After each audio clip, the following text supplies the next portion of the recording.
Merci Madame la Présidente. Au moment de se prononcer sur cette suspension, une seule question doit nous animer.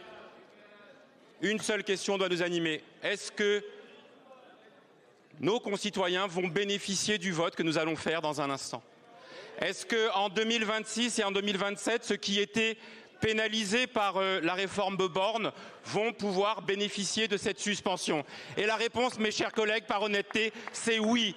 Des centaines de milliers de nos concitoyens, des millions de nos concitoyens vont bénéficier dans la plénitude de cette suspension, qu'il s'agisse des carrières longues, qu'il s'agisse de 62 ans et 9 mois, qu'il s'agisse de 170 trimestres, qu'il s'agisse des actifs et des superactifs.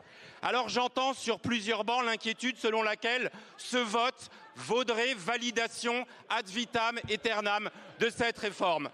Mais mes chers collègues, à quel point doutez-vous de votre propre capacité à convaincre les Français en 2027, puisque c'est le grand rendez-vous démocratique de 2027 qui permettra de trancher ce débat. Ce débat a fracturé le pays. Ce que nous avons obtenu, c'est une suspension de l'application de cette réforme et de rouvrir le débat, de faire de la présidentielle de 2027 la question sociale, la question du travail, la question du financement de la protection sociale, la question des retraites au cœur du débat démocratique. Nous devrions tous en être satisfaits. Et je termine, mes chers collègues, quand j'entends des syndicats réformistes nous inviter à voter cette suspension parce que, je cite, comme l'a écrit la CFDT, elle exprime l'attention que nous portons au monde du travail.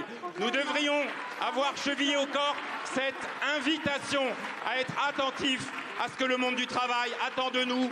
Suspendons pour mieux réformer le système des retraites et le faire dans le cadre du débat démocratique. Merci beaucoup, monsieur le